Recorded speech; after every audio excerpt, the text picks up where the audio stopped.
नहमदुहु व नसल्ली अला रसूलिहिल करीम अम्मा बाद फ़अऊज़ु बिल्लाहि मिनश्शैतानिर रजीम बिस्मिल्लाहिर्रहमानिर रहीम या अय्युहल्लज़ीना आमनू इज़ा नूदिया लिस्सलाति मिन यौमिल जुमुअति फ़स्अऊ इला ज़िक्रिल्लाहि व ज़रुल बैअ ज़ालिकुम खैरुल लकुम इन कुंतुम तअलमून। सदक़ल्लाहुल अज़ीम। व अन अबी हुरैरह रज़ियल्लाहु तआला अन्हु क़ाल क़ाल रसूलुल्लाहि सल्लल्लाहु अलैहि वसल्लम खैरु यौमिन तलअत अलैहि शम्सु यौमुल जुमुअह फ़ीहि खुलिक़ आदम व फ़ीहि उदख़िलल जन्नह व फ़ीहि उख़रिज मिन्हा औ कमा क़ाल अलैहि अस्सलातु वस्सलाम। मुअज़्ज़ज़ सामिईन, हुज़ूर सल्लल्लाहु अलैहि वसल्लम के इस दुनिया में बिअसत से पहले 560 साल क़ब्ल आप सल्लल्लाहु अलैहि वसल्लम के अजदाद में से एक शख्स था जिसका नाम काब बिन लुवई था। ये उस वक़्त के लिहाज से मुसलमान था। ये जुमे के दिन लोगों को इकट्ठा करता और उन्हें वाज़ व नसीहत करता और हुज़ूर सल्लल्लाहु अलैहि वसल्लम की निशानियाँ बताता कि आप सल्लल्लाहु अलैहि वसल्लम की ये निशानियाँ होंगी, जो आखिरी नबी आएगा उसका नाम ये होगा, उसकी ये सिफ़ात होंगी। और उसके साथ साथ ये भी कहता कि जब हुज़ूर की बिआसत हो जाए तो फिर तुम उन पर ईमान ले आना, उनका कलमा पढ़ लेना, उनकी रिसालत की तस्दीक करना। तो उस ज़माने में चूँकि वो पहला अरब था जिसने ये अंदाज़ अख्तियार किया, तो इस हवाले से इस दिन को यौमुल अरूबा कहा जाता था। और काब बिन लुवई की अहमियत इस कदर थी कि जब वो फ़ौत हुआ तो अरब लोग उसके फ़ौत होने के बाद सालों का हिसाब उसकी वफ़ात से रखा करते थे। जैसे हमारे यहाँ अब हिजरी का सन है, उसका इजरा हिजरत से हुआ, तो ऐसे ही पहले अरब लोग सन का इजरा करते थे। जब हज़रत इब्राहीम अलैहिस्सलाम, हज़रत इस्माईल अलैहिस्सलाम ने बैतुल्लाह को तामीर किया, उस हिसाब से सालों को याद रखते थे। फिर जब काब बिन लुवई फ़ौत हो गया तो फिर काब बिन लुवई के हिसाब से इसका हिसाब रखते थे सालों का। उसके बाद फिर जब आमुल फ़ील आया, यानी जिस साल अबरहा ने मक्का पर हमला किया, तो उस साल से लोग जो है सन का, साल का हिसाब रखा करते थे। फिर उसके बाद हिजरत हुई रसूलुल्लाह सल्लल्लाहु अलैहि वसल्लम की, फिर हिजरत के बाद से याद रखा जाने लगा। सालों का जो हिसाब है वो हिजरत के हिसाब से किया जाने लगा। तो ये काब बिन लुवई वो शख्स था जिसने सबसे पहले इस जुमा के दिन में लोगों को वाज़ व नसीहत शुरू की, और अम्मा बाद का लफ्ज़ भी पहले इसी ने इस्तेमाल किया। एक मरतबा रसूलुल्लाह सल्लल्लाहु अलैहि वसल्लम ने सहाबा से पूछा, क्या तुम्हें पता है यौमुल जुमा क्या है? सहाबा ने कहा, या रसूलल्लाह, अल्लाह और उसका रसूल ही बेहतर जानते हैं। तो आप सल्लल्लाहु अलैहि वसल्लम ने फरमाया कि ये वही दिन है जिस दिन आदम अलैहिस्सलाम को अल्लाह ताला ने जमा फरमाया। बल्कि एक मरतबा सहाबे कराम ने पूछा भी सही, या रसूलल्लाह, इसको यौमुल जुमा क्यों कहा जाता है? तो आप सल्लल्लाहु अलैहि वसल्लम ने फरमाया कि इस दिन में अल्लाह ताला ने दुनिया पर मुख्तलिफ़ मकामात से मट्टी को जमा किया आदम अलैहिस्सलाम की तख्लीक के लिए। आदम अलैहिस्सलाम की जो पैदाइश हुई है ये मुख्तलिफ़ किस्म की मट्टी से हुई है। इसलिए जो आदम अलैहिस्सलाम से फिर आगे नस्ल चली है, किसी में कौन सी मट्टी का गलबा होता है, जैसे मट्टी कोई अच्छी किस्म की होती है, किसी में जो है मट्टी नुकसान वाली या उसकी खूबियाँ उसमें कम होती हैं, किसी में खूबियाँ ज़्यादा होती हैं। तो ऐसे ही किसी फिर जो आगे नस्ल चली उनमें से किसी इंसान पर अच्छी मट्टी का गलबा हो गया तो उसमें खूबियाँ ज़्यादा हो गई, किसी में अच्छी मट्टी का गलबा ना हुआ, दूसरी किस्म की मट्टी का गलबा हो गया तो उसमें बुराइयों का ज़ुहूर ज़्यादा हो गया। तो इसकी अहमियत का अंदाज़ा, जुमे के दिन की अहमियत का अंदाज़ा इस बात से भी लगाया जा सकता है कि नबी करीम सल्लल्लाहु अलैहि वसल्लम ने फरमाया कि जब जुमे का दिन होता है तो फरिश्ते मस्जिद के दरवाज़े पर बैठ जाते हैं और जो बंदा जितना जल्दी आता है उसका नाम लिख लिया जाता है। हत्ता कि आप सल्लल्लाहु अलैहि वसल्लम ने फरमाया, जो शख्स सबसे पहले आता है उसको ऊँट की क़ुरबानी करने का सवाब मिल जाता है, जो उसके बाद आता है फिर उसको गाय की क़ुरबानी का सवाब मिल जाता है, उसके बाद जो आता है उसको बकरी की क़ुरबानी का सवाब मिल जाता है, उसके बाद जो आता है उसको मेंढी की क़ुरबानी का सवाब मिल जाता है।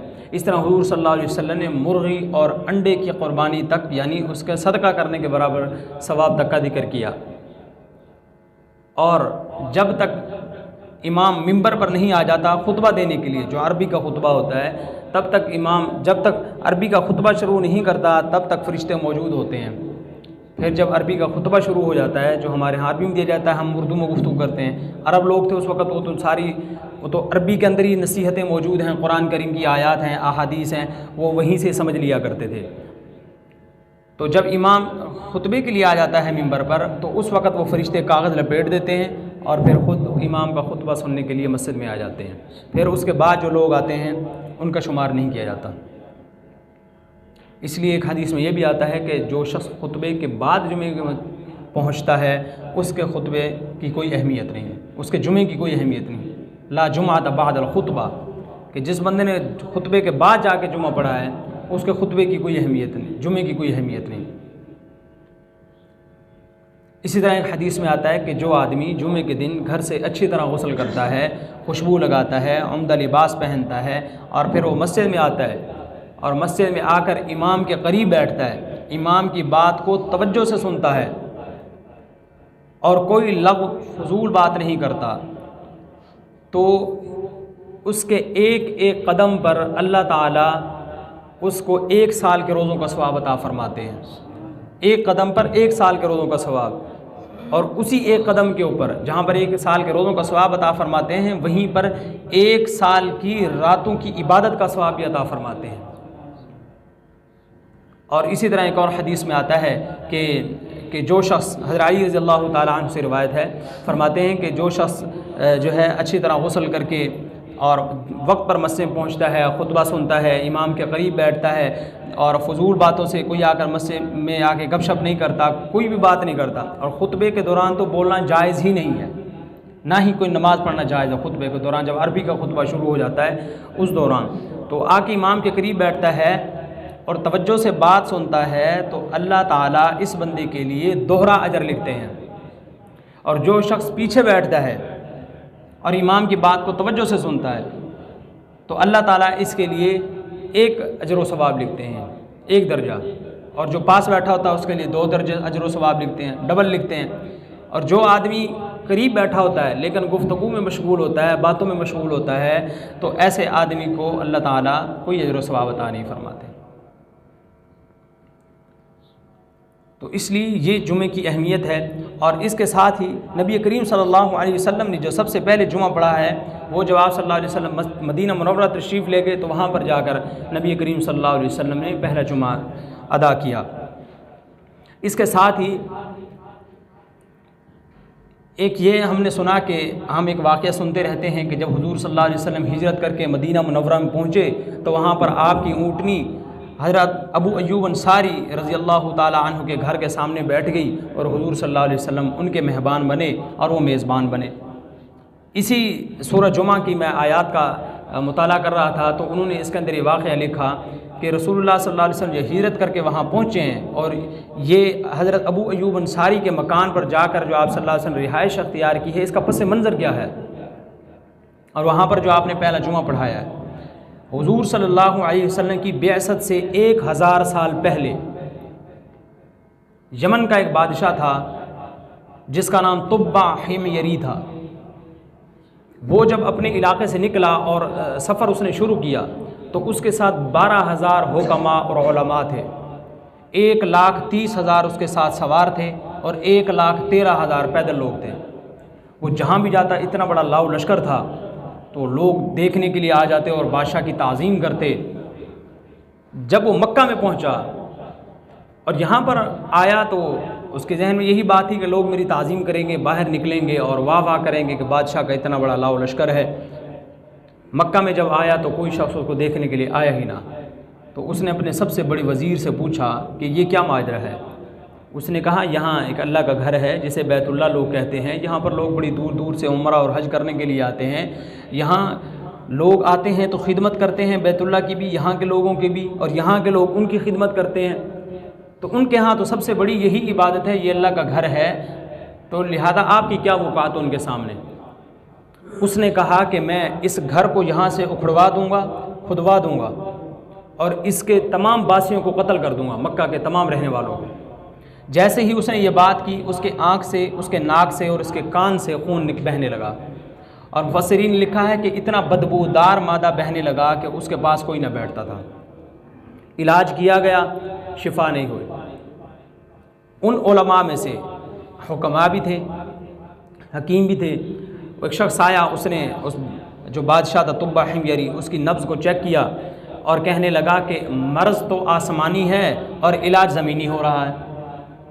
उसने कहा कि अगर आपने कोई बुरी नीयत की है तो आप उससे तौबा ताइब हो जाएं, यह मर्ज़ आपका ठीक हो जाएगा।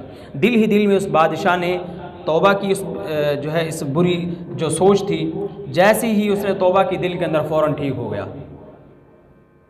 तो उसने मक्का में हर मौजूद शख्स को 7 जो है अशरफियाँ दी, जो सोने की होती थी, 7 अशरफियाँ और एक रेशमी लिबास दिया हर एक शख्स को।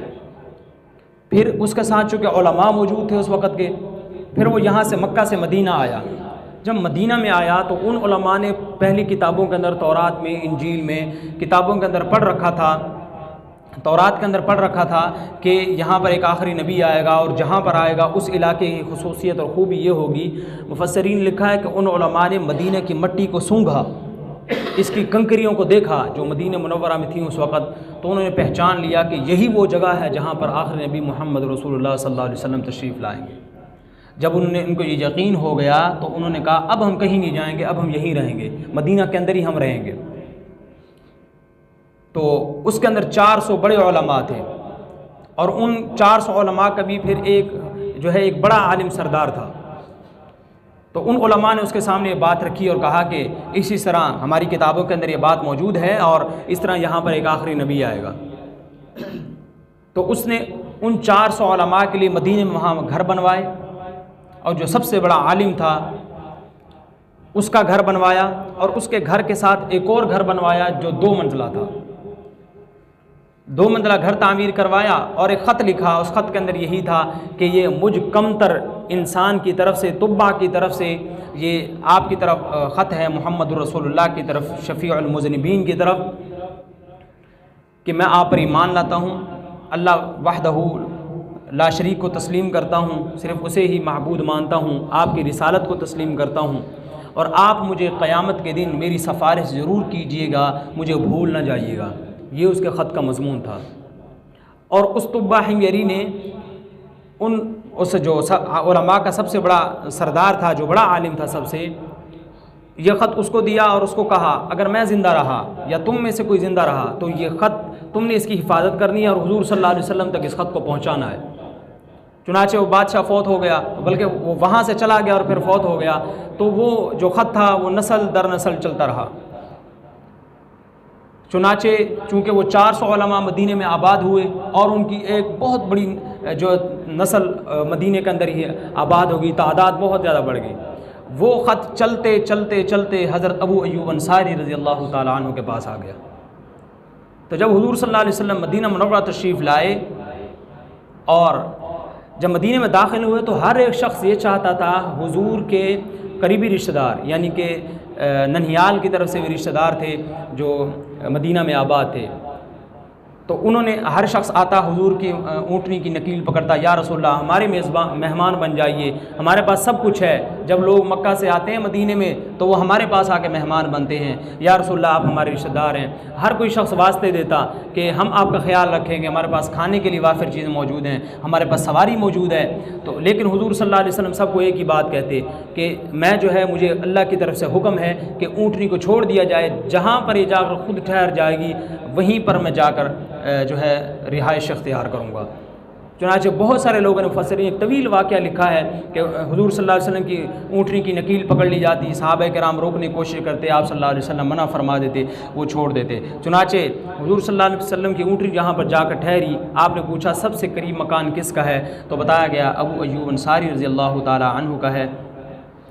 तो जब लोगों ने देखा हुजूर यहाँ पहुँच गए हैं, लोगों को तो पता था, और ख़त जिसके पास था, मुफस्सिरीन ने लिखा है उस शख्स का नाम अबू याला था, और जो हज़रत अबू अय्यूब अंसारी रज़ी अल्लाह ताला अन्हु का ग़ुलाम था।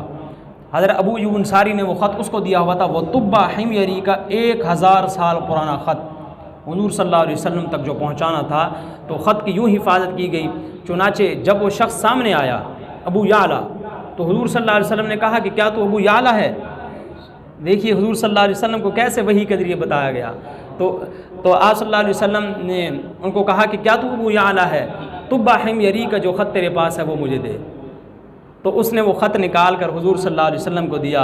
हुजूर सल्लल्लाहु अलैहि वसल्लम ने ख़त पढ़ा और फिर हुजूर सल्लल्लाहु अलैहि वसल्लम ने फरमाया कि तुब्बा के लिए मुबारकबादी है, उसके लिए खुशखबरी है। तो ये एक, और फिर वो जो डबल स्टोरी उस बादशाह ने बनवाई थी 1000 साल पहले, वो जो हज़रत अबू अय्यूब अंसारी रज़ियल्लाहु ताला अन्हु की मिल्कियत में थी, विरासत में आई हुई थी, तो उसी में जाकर फिर हुजूर सल्लल्लाहु अलैहि वसल्लम ठहरे। तो उलमा ने यहाँ पर एक ये बात भी लिखी है कि अल्लाह ताला ने जिसके लिए जो चीज़ मुक़द्दर कर दी है वो उसके लिए मिल के रहेगी। देखिए 1000 साल पहले एक बादशाह जो है डबल स्टोरी घर बना के जाता है, कमरा बना के जाता है, तो वो 1000 साल के बाद कैसे हुजूर सल्लल्लाहु अलैहि वसल्लम वहाँ पहुँचे हैं। तो यहाँ पर मदीने में आकर फिर आप सल्लल्लाहु अलैहि वसल्लम ने पहला जुमा पढ़ाया। तो और इसी तरह हदीस में आता है, आप सल्लल्लाहु अलैहि वसल्लम ने हज़रत अबू हुरैरा रज़ियल्लाहु ताला अन्हु से रिवायत है, हुजूर ने फरमाया कि जो लोग जुमा नहीं पढ़ते, मेरा जी चाहता है कि मैं किसी शख्स को इमाम बना जाऊँ और उनके घरों को जाके आग लगा दूँ जो जुमा नहीं पढ़ते। इसी तरह एक हदीस में आता है कि लोग जुमा तर्क करने से बाज आ जाएँ, वरना अल्लाह ताला उनके दिलों पर मोहर लगा देंगे और फिर वो गाफिलीन में से हो जाएंगे। फिर उनको कोई परवाह नहीं रहेगी, ना अल्लाह की, ना दीन की, ना उसके रसूल सल्लल्लाहु अलैहि वसल्लम की। इस तरह एक हदीस में आता है कि जो आदमी जुमा छोड़ देता है, 3 जुमे मुसलसल छोड़ देता है, तो अल्लाह ताला उस बंदे का नाम ऐसी किताब में लिख देते हैं जिस किताब से ना उसका नाम मिटाया जाएगा ना तब्दील किया जाएगा। उसको मुनाफिक लिख दिया जाता है, ऐसे शख्स को जो जुमा छोड़ देता है। इस तरह एक हदीस में आता है कि जिस बंदे को जुमा पढ़ने की कोई परवाह नहीं, अल्लाह ताला को भी इस बंदे की कोई परवाह नहीं। तो इसलिए जुमे की इस कदर अहमियत है और जुमे को ईद का दिन करार दिया गया है। और जुमे के दिन जन्नत के अंदर एक महफिल सजाई जाती है। एक तवील हदीस है इसके ऊपर कि जिब्राईल अलैहिस्सलाम कहते हैं वहाँ पर एक कस्तूरी का टीला है, वहाँ पर अंबिया की नशिस्तें लगती हैं, वहाँ पर मिंबर, नूर के मिंबर होते हैं जिन पे अंबिया कराम बैठते हैं, और फिर वहीं पर सिद्दीकीन शुहदा की मजलिस लगती है। वहीं पर जो दूसरे जन्नात आदन, ये एक जन्नत है, जन्नत के जो 8 दरवाजे हैं, उन 8 किस्म की जन्नतों में से एक जन्नत जन्नात आदन भी है। जन्नात आदन के लोग भी वहाँ पर मौजूद होते हैं। और हज़रत जिब्राईल अलैहिस्सलाम ने फरमाया कि जो जुमे का दिन है ये आपकी उम्मत के लिए ईद का दिन बना के पेश किया गया है। और एक हदीस में आता है जुमे के दिन की फजीलत ईद के दिन से भी ज़्यादा है। इसलिए हुजूर सल्लल्लाहु अलैहि वसल्लम ने फरमाया कि जुमे के दिन तुम कसरत से मुझ पर दुरूद पाक पढ़ा करो, इसलिए कि जुमे के दिन मुझ पर तुम्हारा दुरूद पेश किया जाता है। बल्कि एक हदीस में आता है कि तुम्हारा दुरूद मुझे दिखाया जाता है कि किसने दुरूद पढ़ा है, कौन है, कहाँ का रहने वाला है, ये हुजूर सल्लल्लाहु अलैहि वसल्लम के सामने पेश किया जाता है।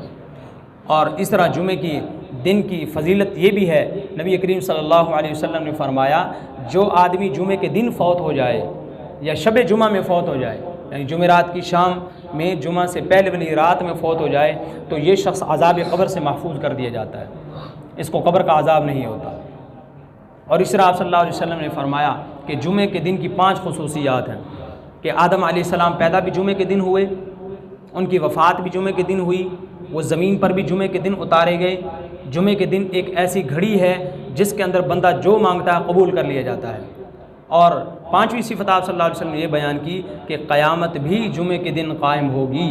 और हुज़ूर सल्लल्लाहु अलैहि वसल्लम ने फरमाया कि इस जुमे के दिन इंसानों और जिन्नों के अलावा तमाम मखलूक़ात काँपती है।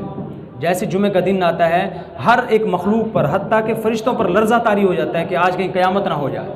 सिर्फ़ इंसान और जिन ऐसे हैं जो ऐसी ही बेखबरी के हालत में ज़िंदगी गुजारते हैं। इस तरह की हदीस में ये भी आता है कि आप सल्लल्लाहु अलैहि वसल्लम ने फरमाया कि जुमे का दिन तमाम दिनों का सरदार है, जितने भी दिन हैं सब दिनों से अफजल जुमे का दिन है। और जुमे के दिन ही आदम अलैहिस्सलाम की पैदाइश हुई, जुमे के दिन ही आदम अलैहिस्सलाम की वफ़ात हुई, जुमे के दिन ही आदम अलैहिस्सलाम जन्नत में दाखिल किए गए, जुमे के दिन ही आदम अलैहिस्सलाम जन्नत से बाहर लाए गए, और जुमे के दिन ही क़यामत कायम होगी। और जुमे के दिन ही अल्लाह ताला ने 6 दिनों के अंदर पूरी कायनात का निज़ाम चलाया है, कायनात को बनाया है। तो आखिरी जो दिन था वो जुमे ही का दिन था। तो जुमे के दिन ही सारे निज़ाम को जमा कर दिया गया, तो इसलिए इसको जुमा भी इसीलिए कहा जाता है। और हदीस में आता है कि चूँकि आदम अलैहिस्सलाम की मट्टी को भी इसी दिन जमा किया गया, मुख्तलिफ़ अतराफ़ से, मुख्तलिफ़ अकनाफ से मट्टी को जमा करके जो आज जिससे आदम अलैहिस्सलाम बनाए गए, वो मट्टी जुमे के दिन ही जमा की गई थी, इसलिए इसको जुमे का दिन भी कहा जाता है।